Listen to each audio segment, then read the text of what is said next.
Hi everyone, നമ്മൾ പൈത്തൻ്റെ ഒരു video series തുടങ്ങുകയാണ്. പൈത്തൻ്റെ ഒരു CBSE ടെക്സ്റ്റ് ബുക്കിലുള്ള ടോപ്പിക്സ് വെച്ചാണ് നമ്മൾ പൈത്തൺ വീഡിയോ ചെയ്തിരിക്കുന്നത്. ആദ്യം നമുക്ക് പൈത്തൻ്റെ ഫീച്ചേഴ്സ് എന്താണെന്ന് നോക്കാം. പൈത്തൺ ഒരു ഹൈ ലെവൽ ലാംഗ്വേജ് ആണ്.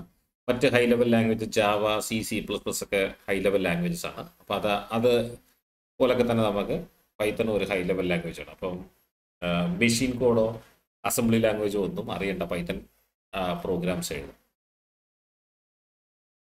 ഈ പൈത്തൺ പ്രോഗ്രാം അല്ലെങ്കിൽ പൈത്തൺ സോഴ്സ് കോഡിനെ ഒരു ഇൻ്റർപ്രറ്റർ മെഷീൻ കോഡിലോട്ട് കൺവേർട്ട് ചെയ്യും. അത് കഴിഞ്ഞ് കമ്പ്യൂട്ടറിന് അത് മനസ്സിലാവും, കമ്പ്യൂട്ടർ പ്രോഗ്രാമിനെ എക്സിക്യൂട്ട് ചെയ്യും. പൈത്തൺ കേസ് സെൻസിറ്റീവ് ആണ്. അപ്പോൾ ഒരു വേരിയബിളിൻ്റെ നെയിം ഇപ്പോൾ എ എന്ന് വല്ലതും ആണെങ്കിൽ അത് ലോവർ കേസ് എയും അപ്പർ കേസ് എയും പൈത്തൺ രണ്ട് വേരിയബിളായിട്ടാണ് ട്രീറ്റ് ചെയ്യുക. അത് നമുക്ക് കാണാം.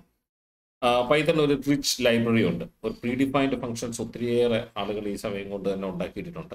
നമുക്ക് ആ ലൈബ്രറിയിൽ ഏത് ഫംഗ്ഷനും വേണമെങ്കിലും യൂസ് ചെയ്യാം. പൈത്തൺ ഒരു ഇൻ്റർപ്രറ്റഡ് ലാംഗ്വേജ് ആണ്. C++ ഒക്കെ കമ്പൈൽഡ് ലാംഗ്വേജ് ആണ്. കമ്പൈൽഡ് ലാംഗ്വേജിൻ്റെ ഇൻ്റർപ്രറ്റഡ് ലാംഗ്വേജിൻ്റെ നമ്മൾ ഡിഫറൻസ് സ്ലൈഡിൽ ഇൻക്ലൂഡ് ചെയ്തിട്ടുണ്ട്.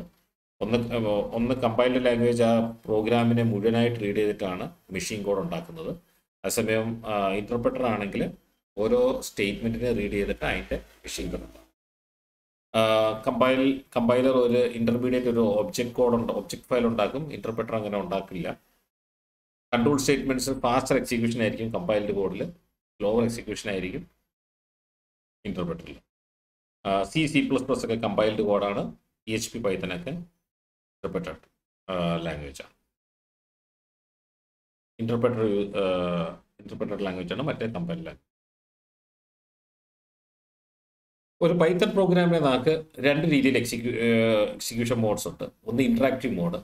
ഒരു നമ്മൾ വിൻഡോസിലാണെങ്കിൽ ഏത് മെഷീനിലാണെങ്കിലും നമുക്കൊരു പൈത്തൺ ഷെല്ല് ഉണ്ടെങ്കിൽ അതിൽ ഇൻട്രാക്റ്റീവ് മോഡിൽ നമുക്ക് എക്സിക്യൂട്ട് ചെയ്യാം പൈത്തൺ സ്റ്റേറ്റ്മെൻറ്റ്സിനെ. അത് കൂടുതൽ ഡീബഗിങ് പർപ്പസിന് വേണ്ടിയാണ് ഇൻട്രാക്റ്റീവ് മോഡ് യൂസ് ചെയ്യുന്നത്. പിന്നെ ഉള്ളത് സ്ക്രിപ്റ്റ് മോഡാണ്. സ്ക്രിപ്റ്റ് മോഡ് എന്ന് പറയുന്നത് നമ്മൾ പൈത്തൺ പ്രോഗ്രാമിനെ ഒരു ഫയലിൽ സേവ് ചെയ്തതിന് ശേഷം ആ ഫയലിനെ റൺ ചെയ്യും. ഇനി പൈത്തൺ കീവേഡ്സ് ഉണ്ട്. പൈത്തൺ കീവേഡ്സ് എന്ന് പറഞ്ഞാൽ പൈത്തണിൻ്റെ റിസർവ്ഡ് വേർഡ്സ് ആണ്. അതിന് സ്പെഷ്യൽ മീനിങ്സ് ഉള്ളതാണ്. ഇത് ബാക്കിയുള്ള പ്രോഗ്രാമിംഗ് ലാംഗ്വേജിലുള്ള സിമിലർ കീവേഡ്സ് തന്നെ കുറേ എണ്ണം പൈത്തണിലുണ്ട്. പിന്നെ പൈത്തൺ സ്പെസിഫിക്കുമായിട്ടുണ്ട്. If, then, else, for, while ഇതൊക്കെ ബാക്കിയുള്ള പ്രോഗ്രാമിംഗ് ലാംഗ്വേജിലൊക്കെ ഉള്ള കീവേഡ്സ് തന്നെയാണ്. പിന്നെ ഇതിനകത്ത് ഒരു കാര്യം ശ്രദ്ധിക്കേണ്ടത്, ഇതിനകത്ത് 3 കീവേഡ് നൺ, ട്രൂ, ഫോൾസ്, ഈ 3 എണ്ണമാണ് ഇനിഷ്യൽ ഫസ്റ്റ് ക്യാരക്ടർ അപ്പർ കേസിലുള്ളത്. ബാക്കി എല്ലാം ലോവർ കേസിലാണ്. അപ്പോൾ പൈത്തൺ കേസ് സെൻസിറ്റീവ് എന്ന് പറഞ്ഞു. അപ്പോൾ അത് നമ്മൾ പ്രത്യേകം ശ്രദ്ധിക്കണം. ഈ കീവേഡുകൾ നമ്മുടെ പ്രോഗ്രാമിൽ യൂസ് ചെയ്യുന്നുണ്ടെങ്കിൽ ആ കറക്റ്റ് കേസ് യൂസ് ചെയ്യാൻ ശ്രമിക്കണം. ഇത് നമ്മുടെ പ്രോഗ്രാം എഴുതുമ്പോൾ നമ്മൾ വേരിയബിൾസ് ഒക്കെ യൂസ് ചെയ്യും. വേരിയബിൾസ് എന്താണെന്ന് പറഞ്ഞാൽ മെമ്മറിയിലുള്ള ഒരു ഐറ്റത്തിനെ റെഫർ ചെയ്യാനുള്ളതാണ് വേരിയബിൾസ്. ഇപ്പോൾ നമ്മളിപ്പോൾ ഒരു വേരിയബിളിൽ നമ്മളൊരു വാല്യൂ അസൈൻ ചെയ്യുമ്പോൾ പൈത്തണിലാണെങ്കിൽ ആ വാല്യൂവിൻ്റെ ഡേറ്റ ടൈപ്പ് ആ വേരിയബിളിന് അന്നേരം തന്നെ കിട്ടും. അതേസമയം നമ്മൾ ജാവ അല്ലെങ്കിൽ C++ പോലുള്ള പ്രോഗ്രാമിംഗ് ലാംഗ്വേജ് യൂസ് ചെയ്യുകയാണെങ്കിൽ ആദ്യം ആ വേരിയബിളിൻ്റെ ഡേറ്റ ടൈപ്പ് നമ്മൾ ആദ്യം ഡിഫൈൻ ചെയ്യണം. അതിനുശേഷം ആ ഡേറ്റ ടൈപ്പിലുള്ള വേരിയബിൾ മാത്രമേ ആ വേരിയബിളിലോട്ട് ഡേറ്റ ടൈപ്പിലുള്ള വാല്യൂസ് മാത്രമേ നമുക്ക് ആ വേരിയബിളിലോട്ട് അസൈൻ ചെയ്യാൻ പറ്റൂ. ഇനിയിപ്പോൾ സ്ട്രിങ് വാല്യൂസ് നമുക്ക് അസൈൻ ചെയ്യണമെങ്കിൽ ഒരു വേരിയബിളിലോട്ട് അസൈൻ ചെയ്യണമെങ്കിൽ സിംഗിൾ കോട്ട്സ് അല്ലെങ്കിൽ ഡബിൾ കോട്ട്സ് യൂസ് ചെയ്യാം. മൾട്ടി ലൈൻ സ്ട്രിങ്സിന് വേണമെങ്കിൽ ട്രിപ്പിൾ കോട്ട്സും യൂസ് ചെയ്യാം. ഇപ്പോൾ നമ്മൾ ഉണ്ടാക്കിയ വേരിയബിളിന് അല്ലെങ്കിൽ പൈത്തണിലെ അതർ എൻറ്റിറ്റീസ്, ഫങ്ഷൻസ്, ക്ലാസസ്, ഇതിനൊക്കെ നമുക്കൊരു നെയിം കൊടുക്കണം. ആ നെയിമിൻ്റെ പേരാണ് ഐഡൻറ്റിഫയർ എന്ന് പൈത്തൺ പറയും. ഈ ഐഡൻറ്റിഫയർ നമുക്ക് ശ്രദ്ധിക്കേണ്ട കാര്യങ്ങൾ, അതിൻ്റെ റൂൾസ് എന്ന് പറഞ്ഞാൽ അത് സ്റ്റാർട്ട് ചെയ്യുന്നത് ഫസ്റ്റ് ലെറ്റർ അപ്പർ കേസ് അല്ലെങ്കിൽ ലോവർ കേസ് ആൽഫബറ്റ് ആയിരിക്കണം, അല്ലെങ്കിൽ അണ്ടർസ്കോർ. ഈ 3 തന്നെ പറ്റുള്ളൂ. Upper case alphabet, lower case alphabet അല്ലെങ്കിൽ അണ്ടർസ്കോർ. അത് കഴിഞ്ഞിട്ട് സെക്കൻഡ് ക്യാരക്ടർ മുതൽ ബാക്കിയുള്ള ക്യാരക്ടേഴ്സ് ഈ അപ്പർ കേസ് ആൽഫബറ്റ് ആകാം, ലോവർ കേസ് ആൽഫബറ്റ് ആകാം, അണ്ടർസ്കോർ ആകാം, നമ്പറോ ആകാം. നമ്പർ തുടക്കം ഫസ്റ്റ് ലെറ്റർ ആകാൻ പാടില്ല. കീവേഡ്സ് യൂസ് ചെയ്യാൻ പറ്റില്ല. അണ്ടർസ്കോർ അല്ലാതെ വേറൊരു സ്പെഷ്യൽ ക്യാരക്ടറും യൂസ് ചെയ്യാൻ പാടില്ല ഐഡൻറ്റിഫയർ. ഇനിയുള്ളത് കമൻസ് ആണ്. കമൻസ് എന്താണെന്ന് ചോദിച്ചാൽ നമ്മുടെ പ്രോഗ്രാമിന് കുറച്ച് റീഡബിലിറ്റി വരുത്താനാണ്. അപ്പോൾ നമ്മൾ ഒരു പ്രോഗ്രാം എഴുതി അതിനുശേഷം വേറൊരാൾക്ക് കൊടുക്കുകയോ അല്ലെങ്കിൽ നമ്മൾ പിന്നീട് അതിനെ കുറച്ച് കാലങ്ങൾക്ക് ശേഷം റെഫർ ചെയ്യുകയോ ചെയ്യുമ്പോൾ ആ പ്രോഗ്രാം കുറച്ചുകൂടി റീഡബിൾ ആക്കാൻ വേണ്ടി നമ്മൾ കമൻസ് ആഡ് ചെയ്യും. കമൻസ് എന്ന് പറഞ്ഞാൽ ഒരു നോട്ട്സ് ആണ്. ആ നോട്ട്സ് നമുക്ക് പൈത്തൺ ഇൻ്റർപ്രറ്റർ അതിനെ എക്സിക്യൂട്ട് ചെയ്യാൻ പാടില്ല. അപ്പോൾ അതിനുവേണ്ടി നമ്മൾ എന്ത് ചെയ്യണമെന്ന് വെച്ചാൽ ഹാഷ് സൈൻ ആണ് ആ കമൻറ്റിൻ്റെ മുമ്പിൽ പ്ലേസ് ചെയ്ത് കഴിഞ്ഞാൽ ഹാഷ് സൈനിന് ശേഷം വരുന്നത് ഹാഷ് സിമ്പിളിന് ശേഷം വരുന്നത് എൻഡ് ഓഫ് ദ ലൈൻ വരെ ഉള്ളത് പൈത്തൺ ഇഗ്നോർ ചെയ്യും, എക്സിക്യൂട്ട് ചെയ്യില്ല. മൾട്ടി ലൈൻ കമൻസ് പൈത്തണിൽ ഇല്ല. പക്ഷെ മൾട്ടി ലൈൻ കമൻസ് നമുക്ക് മൾട്ടി ലൈൻ സ്ട്രിങ് വഴി നമുക്കത് അച്ചീവ് ചെയ്യാം. മൾട്ടി ലൈൻ സ്ട്രിങ് ഡിഫൈൻ ചെയ്തിട്ട് അതിൽ നമ്മൾ അത് ഒരു വേരിയബിളിൽ അസൈൻ ചെയ്തില്ലെങ്കിൽ നമുക്ക് അങ്ങനെയും കമൻസ് ഉണ്ടാക്കാം. പക്ഷെ അത് കമൻ്റ് അല്ല, നമ്മളൊരു മൾട്ടി ലൈൻ സ്ട്രിങ്ങിനെ കമൻ്റ് ആക്കി യൂസ് ചെയ്യുക. പൈത്തണിൽ പിന്നെ എന്തും ഒരു നമ്പർ ആയിക്കോട്ടെ സ്ട്രിങ് ആയിക്കോട്ടെ എല്ലാം ഒരു ഒബ്ജക്റ്റാണ് പൈത്തൺ. ഈ ഒബ്ജക്റ്റിനെല്ലാം ഒരു ഐ ഡി ഉണ്ട്. ആ ഐ ഡി എന്ന് പറയുന്നത് നമുക്ക് നമ്മുടെ അതിൻ്റെ ഒരു മെമ്മറിയിലുള്ള ഒരു അഡ്രസ്സാണ്. അപ്പോൾ അത് ആ ഐ ഡി എങ്ങനെ കണ്ടുപിടിക്കുന്നത് വെച്ചാൽ ഐ ഡി എന്നൊരു ഫംഗ്ഷൻ ഉണ്ട്. ആ ഫംഗ്ഷൻ യൂസ് ചെയ്താൽ അതിൻ്റെ മെമ്മറി അഡ്രസ്സ് കിട്ടും. അത് നമ്മൾ പൈത്തൺ റൺ ചെയ്യുന്ന ഷെല്ല് ആ എൻവയോൺമെൻറ്റ് നമ്മൾ ക്ലോസ് ചെയ്തിട്ട് വീണ്ടും എടുത്തു കഴിഞ്ഞാൽ നമുക്ക് വേറെ നമ്പർ ആയിരിക്കും, വേറൊരു ഐ ഡി ആയിരിക്കും, അതേ സെയിം നമ്പർ അല്ലെങ്കിൽ സെയിം വാല്യൂയിൽ കിട്ടും. നമുക്ക് ഇത്രയും കാര്യങ്ങൾ നമുക്കൊന്ന് എക്സിക്യൂട്ട് ചെയ്തിട്ട് നോക്കാം എങ്ങനെയാണ് പൈത്തൺ പ്രോഗ്രാം വർക്ക് ചെയ്യുന്നത്. അതിപ്പോൾ ഞാൻ വിൻഡോസിലാണ് പൈത്തൺ ഇൻസ്റ്റാൾ ചെയ്തിരിക്കുന്നത്. 3.10 വേർഷനാണ് ഞാൻ എടുത്തിരിക്കുന്നത്.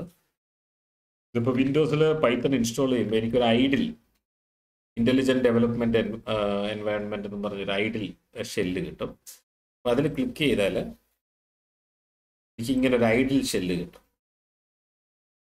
ഇപ്പോൾ ഇൻട്രാക്റ്റീവായിട്ട് എൻവയോൺമെൻറ്റിൽ നമ്മൾ ഇൻട്രാക്റ്റീവ് ഷെല്ല് എന്ന് പറഞ്ഞ ഷെല്ല് സ്ക്രിപ്റ്റ് മോഡും ഉണ്ട്, ഇൻട്രാക്റ്റീവ് മോഡും ഉണ്ട്. ഇൻട്രാക്റ്റീവ് മോഡ് എന്ന് പറഞ്ഞാൽ ഇങ്ങനെയാണ്. അതിൽ നമ്മൾ ഒരു ഹലോ വേൾഡ് നമ്മൾ ടൈപ്പ് ചെയ്യുന്നു, അതിൻ്റെ ഔട്ട്പുട്ട് നമുക്ക് അവിടെ തന്നെ കിട്ടും. അത് നമുക്ക് ഇൻട്രാക്റ്റീവ് ഷെല്ല് നമുക്ക് പൈത്തൻ്റെ എന്ത് പ്രോഗ്രാമും നമുക്ക് പക്ഷേ ഓരോ ഇതിനകത്ത് ടൈപ്പ് ചെയ്യാം, ഓരോ സ്റ്റേറ്റ്മെൻ്റ് ആയിട്ട് ചെയ്യണമെന്ന് മാത്രമേ ഉള്ളൂ. ഇങ്ങനെ ഇപ്പോൾ രണ്ട് സ്ട്രിങ് നമുക്ക് കൺകാറ്റിനേറ്റ് ചെയ്യാം. സ്ട്രിങ് നമ്മൾ പറഞ്ഞു സിംഗിൾ കോഡ്സിൽ കൊടുക്കാം അല്ലെങ്കിൽ ഡബിൾ കോഡ്സിൽ കൊടുക്കാം. ഇത് നമുക്ക് സ്ട്രിങ് കൺകാറ്റിനേറ്റ് ചെയ്യാം. അങ്ങനെ ഒരു പൈത്തൺ പ്രോഗ്രാമിൽ കൊടുക്കുന്ന എല്ലാ സ്റ്റേറ്റ്മെൻറ്റ്സും നമുക്ക് ഈ ഷെല്ലിൽ റൺ ചെയ്യും. ഇത് കൂടുതൽ ഡീബഗിങ്ങിന് വേണ്ടിയാണ് യൂസ് ചെയ്യുന്നത്. അറ്റ് എ ടൈം ഒരു സ്റ്റേറ്റ്മെൻറ്റ് റൺ ചെയ്യുന്നു, അതിൻ്റെ ഔട്ട്പുട്ട് നമ്മൾ വെരിഫൈ ചെയ്യുന്നു. ഇനി സ്ക്രിപ്റ്റ് മോഡിലോട്ട് പോവുകയാണെങ്കിൽ ഈ ഫയലിൽ പോയിട്ട് നമുക്കൊരു ന്യൂ ഫയൽ എടുക്കാം. നമുക്ക് ആ ഫയലിൽ നമുക്ക് നമ്മുടെ പ്രോഗ്രാം എഴുതാം. അപ്പോൾ ഇവിടെ നമ്മളൊരു ഹലോ വേൾഡിനെ പ്രിൻറ്റ് ചെയ്യുകയാണ്. ഇവിടെ റൺ എന്ന് പറഞ്ഞൊരു ഓപ്ഷൻ വരുന്നുണ്ട്. ആ റൺ ഓപ്ഷൻ ചെയ്യുമ്പോൾ ഇവർ പറയും നമ്മൾ ഫയൽ ഒന്ന് സേവ് ചെയ്യാൻ പറയും. ഞാനിവിടെ ഒരു ഫോൾഡറിൽ തന്നെ സേവ് ചെയ്യുകയാണ്. സേവ് ചെയ്തു, അതിന് ശേഷം അത് റണ്ണായി. അപ്പോൾ അതിൻ്റെ ഔട്ട്പുട്ട് കിട്ടി. എനിക്ക് വീണ്ടും റൺ ചെയ്യാൻ എത്ര തവണ വേണമെങ്കിലും എനിക്ക് റൺ ചെയ്യാം. അപ്പോൾ അത് വീണ്ടും എനിക്ക് അതിൻ്റെ ഔട്ട്പുട്ട് കിട്ടും. ഇതാണ് നമ്മുടെ ഫസ്റ്റ് പ്രോഗ്രാം, പൈത്തൺ പ്രോഗ്രാം. പിന്നെ ചിലത് നമുക്ക് സ്ക്രിപ്റ്റ് മോഡിൽ എക്സിക്യൂട്ട് ചെയ്യാൻ, തീരെ ചെറുതാണെങ്കിൽ നമുക്ക് ഇൻട്രാക്റ്റീവ് മോഡിൽ ചെയ്യും. നമ്മൾ വേരിയബിൾസും ഐഡൻറ്റിഫയറും പറഞ്ഞു. വേരിയബിൾസിന് നമ്മൾ പറഞ്ഞു വേരിയബിൾ നെയിം, പൈത്തണിലെല്ലാം കേസ് സെൻസിറ്റീവ് എന്ന് പറഞ്ഞു. വേരിയബിളിൻ്റെ നെയിമാണ് ഐഡൻറ്റിഫയർ. അപ്പോൾ ഐഡൻറ്റിഫയർ സ്റ്റാർട്ട് ചെയ്യുന്നത് അപ്പർ കേസ് അല്ലെങ്കിൽ ലോവർ കേസ് ലെറ്റർ വെച്ചിട്ട് വേണം. ഇവിടെ നമ്മൾ രണ്ട് മെസ്സേജ് വേരിയബിൾസ്, ആദ്യത്തേത് എല്ലാം ലോവർ കേസാണ്, രണ്ടാമത്തേൽ ഫസ്റ്റ് എം അപ്പർ കേസാണ്. നമുക്ക് കാണാം അത് പൈത്തൺ അതിനെ രണ്ട് വേരിയബിൾസ് ആയിട്ടാണ് ട്രീറ്റ് ചെയ്തിരിക്കുന്നത്. രണ്ട് മെസ്സേജാണ് വന്നിരിക്കുന്നത്. ഇനി നമ്മൾ പറഞ്ഞു ഫസ്റ്റ് ലെറ്റർ നമുക്ക് നമ്പർ ആകാനേ പറ്റില്ലെന്ന് പറഞ്ഞു. നമുക്കിപ്പോൾ സിൻടാക്സ് എറർ കിട്ടി. അതുപോലെ തന്നെ അണ്ടർസ്കോർ അല്ലാതെ വേറെ സ്പെഷ്യൽ ക്യാരക്ടേഴ്സ് ഒന്നും യൂസ് ചെയ്യാൻ പറ്റില്ല ഐഡൻറ്റിഫയേഴ്സിൽ. അവിടെ നമുക്ക് ഇൻവാലിഡ് സിൻടാക്സ്. ഓക്കെ, നമുക്ക് അതിൽ കമൻസിനെ പറ്റി നമ്മൾ കുറച്ച് പറഞ്ഞു. സിംഗിൾ ലൈൻ കമൻസ് ഉണ്ട്, മൾട്ടി ലൈൻ കമൻസ് നമ്മൾ വേറെ ട്രിക്കിൽ കൂടെ അച്ചീവ് ചെയ്യാമെന്ന് പറഞ്ഞു. അത് നമുക്ക് എങ്ങനെ ചെയ്യുന്നത് നോക്കാം. ഇതിൽ നമ്മൾ ഇത്രൂടി കുറച്ച് ലൈൻസ് ഉണ്ടല്ലോ, അപ്പോൾ നമുക്കിതിലൊരു ഫയലിൽ റൺ ചെയ്യാം.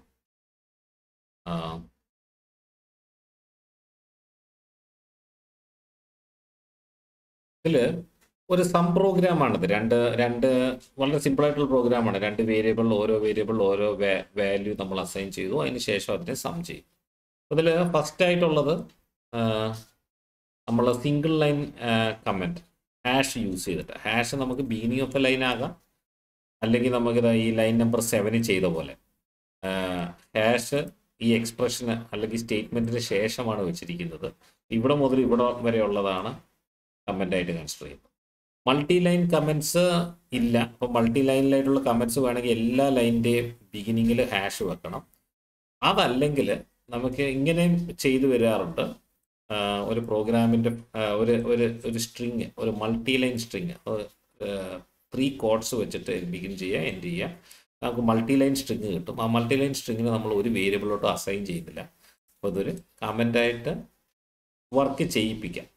ഓക്കെ, ഇത് നമുക്കത് റൺ ചെയ്യാം. അപ്പോൾ നമുക്ക് മേക്ക് ഷുവർ ചെയ്യാം നമ്മുടെ ഹാഷും ഈ ഈ മൾട്ടി ലൈൻ സ്ട്രിങ്ങും എല്ലാം വർക്ക് ചെയ്യുന്നുണ്ട്, ആസ് എക്സ്പെക്റ്റഡ് വർക്ക് ചെയ്യുന്നുണ്ട്. നമുക്ക് ആദ്യം സേവ് ചെയ്യാൻ നമ്മൾ പൈത്തൺ പ്രോഗ്രാമിൽ പോയി കോമൻസ് റൺ ചെയ്തു. നമുക്ക് നമ്മൾ എക്സ്പെക്ട് ചെയ്ത ഔട്ട്പുട്ട് തന്നെ കിട്ടി. അപ്പോൾ ആ എക്സസൈസ് കഴിഞ്ഞു. ഇനി നമുക്ക് അടുത്ത എക്സസൈസ് നമ്മൾ ഐഡിയെ പറ്റി നോക്കാം.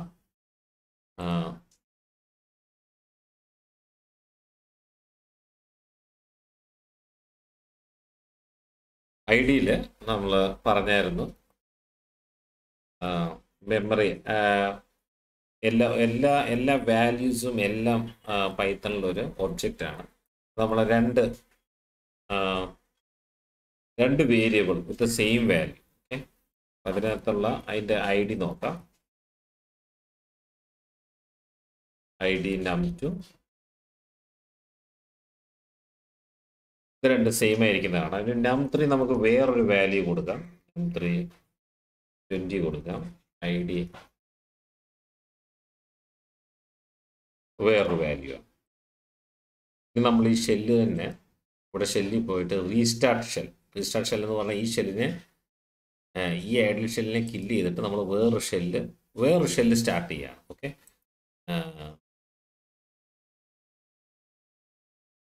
അപ്പം വേറൊരു ഷെല്ല് സ്റ്റാർട്ട് ചെയ്തപ്പോൾ ഇവിടെ നമ്മൾ ഇനി num1 = 10 എന്ന് കൊടുത്തത്. അതിൻ്റെ ഐ.ഡി. നമ്മൾ num1 ചെക്ക് ചെയ്ത് കഴിഞ്ഞാൽ അത് വേറെ നമ്പർ ആയിരിക്കും, മുമ്പ് കിട്ടിയ ഐ.ഡി. ആയിരിക്കില്ല. ഈ നമ്പർ വ്യത്യാസമാണ്. ഓക്കെ, അതുപോലെ ഇത് നമ്പേഴ്സിൻ്റെ കാര്യത്തിലാണ് ഈ ഐ.ഡി. സെയിം. സ്ട്രിങ്സിൻ്റെ കാര്യത്തിൽ ഇത് എപ്പോഴും ശരിയാവണമെന്നില്ല. S1 hello world, S2 hello world, id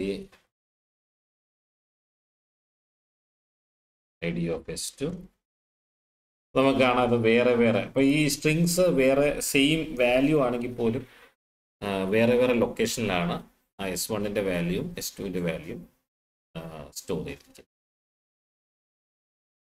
അപ്പോൾ നമ്മൾ ഐ.ഡി. കണ്ടു.